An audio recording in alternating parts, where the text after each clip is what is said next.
Saya ingin Anda membuat paralel antara Wahyu 10 dan Yehezkiel pasal 4. Pasal 3 atau 4, sepertinya pasal 4. Di mana Allah memanggil Yehezkiel untuk bekerja dan Allah berkata, "Hai anak manusia, ambillah kitab itu." Ia berkata dalam Yehezkiel, "Kitab ini akan terasa manis di mulutmu." Anda ingat paralelnya? Dan kemudian Allah berfirman kepada Yehezkiel, alasan mengapa para umat menderita?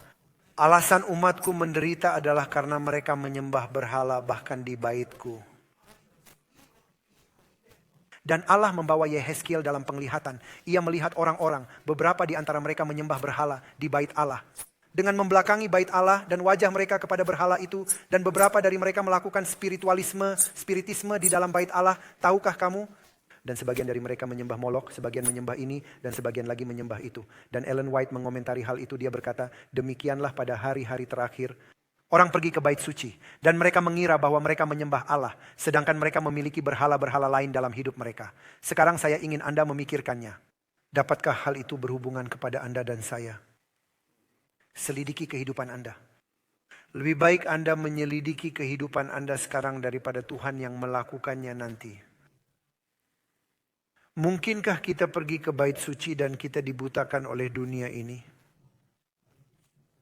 Sehingga tanpa disadari kita sampai pada titik di mana gantinya berbeda dari dunia, kita justru menjadi sama seperti dunia. Dan tidak ada lagi perbedaan antara gereja dan dunia. Dan kita harus mempertahankan standar dan menjadi sangat berbeda, keluar dari Babel. Dan kita berkata bahwa kita bukan Babel, kita adalah umat Allah. Kenyataannya kita sama seperti Babel. Mungkinkah demikian? Dan roh nubuat berkata, Allah memanggil kita di akhir zaman untuk benar-benar berbeda dari dunia. Dan dia mengatakan bagaimana? Dan dia berkata, karakter Allah akan dihasilkan dari setiap anaknya. Maka kesudahan akan datang. Anda ingat kutipan itu. Ketika karakter Kristus akan dihasilkan dari anak-anaknya. Anda ingat kutipan itu. Karakter Kristus akan mengubah Anda dan saya. Dan orang-orang dapat melihat Yesus di dalam kamu.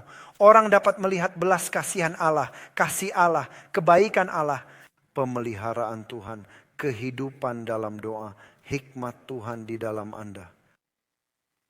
Pikirkanlah hal ini untuk melihat Allah di dalam diri setiap orang di gereja. Hal itu membutuhkan kuasa ilahi karena kita tidak dapat mengubah diri kita sendiri. Saya mencoba mengubah istri saya ketika kami menikah, itu tidak berjalan dengan baik. Saya masih mencoba sesekali. Itu tidak berjalan dengan baik. Itu hanya berjalan ketika saya mencoba mengubah diri saya sendiri. Kapankah kita akan menganggapnya serius, menganalisa hidup kita, dan benar-benar serius tentang hal itu? Anda tidak bisa mengubah diri Anda sendiri. Tetapi Anda dapat mencari hadirat Allah melalui doa dan belajar. Dan jika Anda bersungguh-sungguh, kuduskanlah mereka dalam kebenaran. Firman-Mu adalah kebenaran. Ketika kita serius dalam doa dan firman, pengudusan akan terjadi. Apa yang saya bicarakan? Ellen White berkata, dengarkanlah dengan saksama. Dalam buku Today with Christ, dia berkata, karena Allah kudus dalam lingkupnya, pada tingkatnya, ia memanggil kita ke tingkat kita.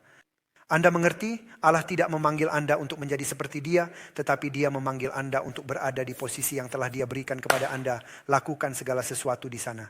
Dan kamu tidak dapat melakukannya dengan kekuatanmu sendiri. Tetapi setiap kali kamu menyerahkan hidupmu dengan berdoa dan belajar, hubungan dengan Kristus itu akan mengubahkan Anda secara bertahap. Bukanlah urusan Anda untuk mengubah diri Anda sendiri.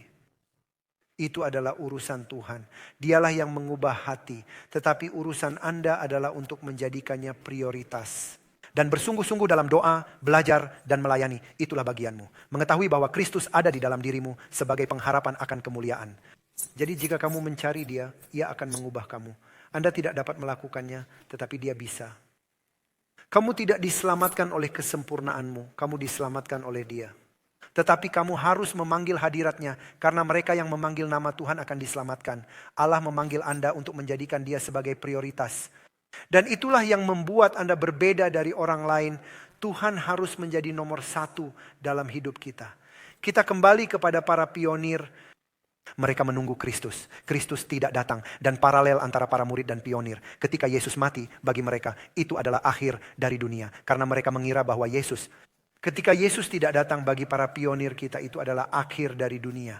Mereka menjadi putus asa. Dari lebih dari 500.000 orang turun menjadi segelintir orang. Semua orang pergi.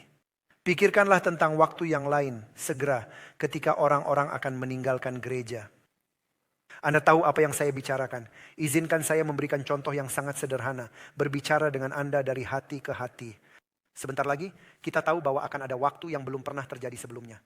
Kita tahu bahwa kebebasan beragama, dikatakan bahwa kebebasan beragama akan segera berakhir. Apa kalian dengar? Kebebasan beragama akan semakin menjadi ekstremisme dalam agama, tidak hanya dalam politik. Jadi semakin banyak ekstremisme sehingga pada akhirnya tidak ada lagi kebebasan berbicara, tidak ada lagi kebebasan beragama. Kebebasan beragama akan berakhir. Ketika penganiayaan dimulai, apakah Anda berpikir bahwa anggota-anggota kita akan tetap bertahan dan dianiaya? Jika mereka tidak memiliki hubungan dengan Kristus, hanya mereka yang memiliki Kristus, yang hidup di dalam hati mereka yang akan bertahan, sedangkan yang lain akan keluar.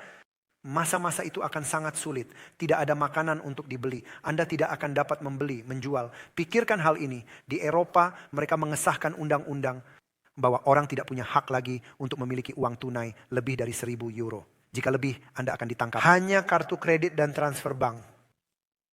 Itu akan menjadi cara yang sangat baik untuk mengendalikan orang. Jika mereka ingin memblokir akun Anda, mereka akan melakukannya. Apa yang Anda lakukan? Hanya mereka yang telah menjadikan Kristus sebagai tempat perlindungan mereka.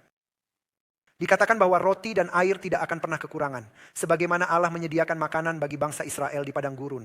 Pernahkah Anda berada di padang gurun di sana? Saya pernah ke sana. Tidak ada apa-apa di sana. Karena Allah mampu menyediakan bagi Israel di sana. Sebagaimana Allah mampu menyediakan bagi Elia selama masa kekeringan. Sebagaimana Allah mampu menyediakan makanan bagi orang-orang di penjara. Allah berjanji bahwa Ia akan memenuhi kebutuhanmu. Pertanyaannya adalah, apakah Anda cukup mengenalnya saat penganiayaan dimulai? Untuk tetap teguh di dalam Dia dengan harga berapapun. Untuk mengasihi Dia lebih dari kebebasan Anda, rumah atau pekerjaan atau hidup Anda. Apakah Anda sudah cukup terhubung dengannya? Orang-orang berkata, saya takut pada masa-masa itu. Mengapa? Apakah menurut Anda untuk orang lain akan mudah selama masa itu? Tidak akan mudah. Semua orang akan dalam masa perang. Semua orang akan melalui wabah. Semua orang akan mengalami bencana atau lebih buruk atau krisis. Semua orang akan mengalami malapetaka. Kecuali mereka yang memiliki Yesus akan dilindungi bahkan di tengah-tengah krisis. Saya lebih suka melalui krisis bersama Yesus daripada tanpa Yesus. Saya tidak takut akan masa-masa itu. Saya ingin Yesus datang. Ketika saya melihat hal-hal ini terjadi, saya berkata, pujilah Tuhan, angkatlah kepalamu, lihatlah Yesus akan datang. Alkitab berkata dalam Wahyu 17, mereka yang takut tidak akan masuk surga karena mereka tidak memiliki Allah. Jika Anda memiliki Allah, Anda tidak perlu takut. Ellen White mengatakan dengan sangat jelas ketika ia berkata, ketika saya memikirkan cara Allah memimpin kita di masa lalu, saya akan berkata dengan berani. Ia mengatakan bahwa kita tidak perlu takut kecuali kita lupa. Kita tidak perlu takut. Jika Anda mengenal Allah Anda tidak akan takut. Anda takut karena Anda hanya memiliki teori tentang Allah, tetapi tidak memiliki kehadiran Allah. Jika Anda memiliki hadirat Allah, jika Allah menyertai Anda, siapakah yang dapat melawan Anda? Anda mengerti? Tetapi kunci kita adalah belajar untuk mengalami hadirat Allah setiap hari mulai hari ini. Itulah cara Anda mempersiapkan diri untuk saat-saat itu.